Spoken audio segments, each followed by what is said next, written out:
Level 0 Trap. Most people think the most dangerous man in the octagon is the one with the hardest punch or the most intimidating physique. They are dead wrong. There is a hidden hierarchy in fighting, a ladder of intelligence that separates the gym heroes from the all-time greats. We call it fight IQ. It's the ability to read, interpret, and strategically dismantle an opponent in real time. But before we even get to level 1, we have to talk about level 0. This is the ego trap. It's where 90% of hobbyists and even some high-level athletes fail. They rely so much on their chin, their power, or their speed that they never develop a brain for the game. When those physical weapons fail, and they always do, they have nothing left. Today, we are breaking down the 7 levels of fight IQ. We'll see how legends like Jon Jones, St-Pierre, and KhabibNurmagomedov climbed this ladder to become untouchable. By the time we reach level 7, you'll realize why some fights are decided months before the first punch is even thrown. Level 1. Sensory awareness.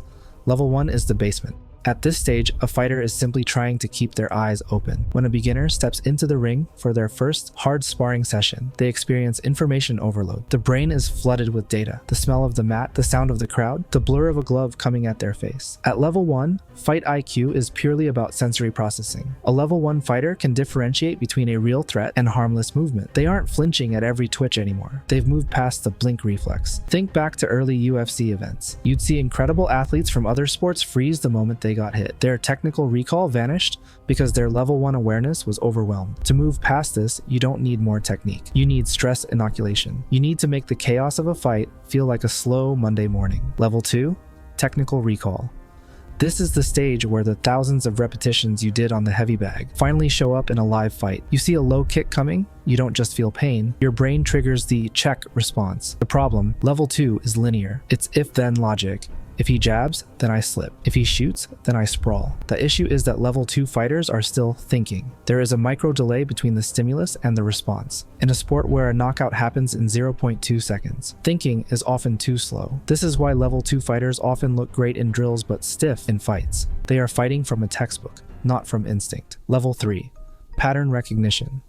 Level 3 is about the rhythm. Every human being has patterns. Even the most unpredictable brawlers have tells. A level 3 fighter isn't looking at the glove. They are looking at the system. They notice that every time an opponent wants to throw a power right hand, they take a tiny half step with their lead foot. Or they notice the opponent always breathes out heavily right before a combination. Pereira is a master of level 3. He doesn't just throw the left hook. He spends the first round watching your movement. He waits for you to establish a pattern of resetting your guard. The moment your rhythm becomes predictable, he interrupts it with a touch of death. When you reach level 3, you stop reacting to what is happening and start reacting to what is about to happen. You aren't faster than your opponent, you're just earlier. Level 4, mid-fight, adaptation.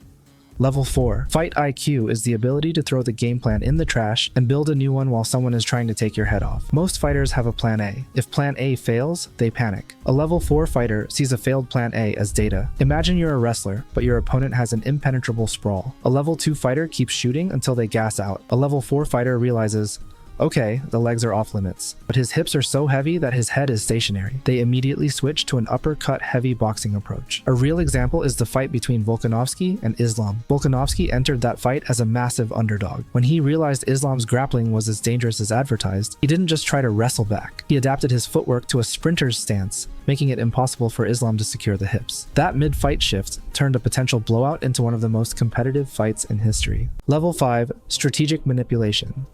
At level 5, you don't wait for an opening, you create one. You aren't just reading the opponent, you are writing the script they are forced to follow. This is the art of the feint and the trap. A level 5 fighter will give you a strike for 2 rounds. They'll let you land the low kick, they want you to feel confident, they want you to think, he can't stop my low kick. They are conditioning your brain to enjoy that success. Then, in the 3rd round, when you go for that same kick with 100% commitment, they've already moved their leg and lined up the overhand right. Israel Adesanya is the king of level 5. Watch his knockout of Robert Whittaker. He spent minutes programming Whittaker to lung in. He used his height and flinching feints to pull Whittaker into a specific pocket. He didn't find the knockout. He built the architecture for it and waited for Whittaker to walk inside. Level 6. Resource Management Level 6. Fight IQ is about the timeline. At level 6, the fighter manages more than just tactics. They manage the timeline of the entire fight. They understand when to explode, when to coast, when to steal the end of the round, and when to let the opponent waste energy. They also understand scoring systems, audience perception, and how judges read the fight. High-level TIE fighters are masters at this. They know when to appear in control, when to show dominance, and when to shut the fight down strategically. This is where experience becomes a weapon, and it's why older fighters without the physical gifts can still beat younger, more explosive fighters. Level 7. Psychological Control.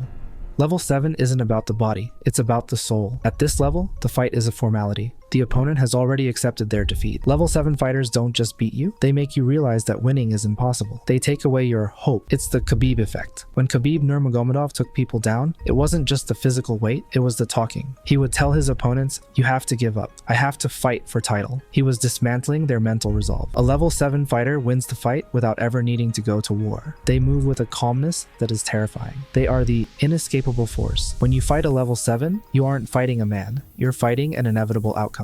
So, where do you sit on this ladder? Most of us start at level 0, blinded by our own ego and toughness. But the path to greatness requires you to stop being an athlete and start being a thinker. You climb these levels not by hitting the bag harder, but by watching film, by sparring with intention, and by realizing that every fight is just a high-speed game of chess, where the pieces are made of bone and blood. If you want to see a deep dive into the level 7 IQ of a specific fighter, like Jon Jones or St-Pierre, let me know in the comments.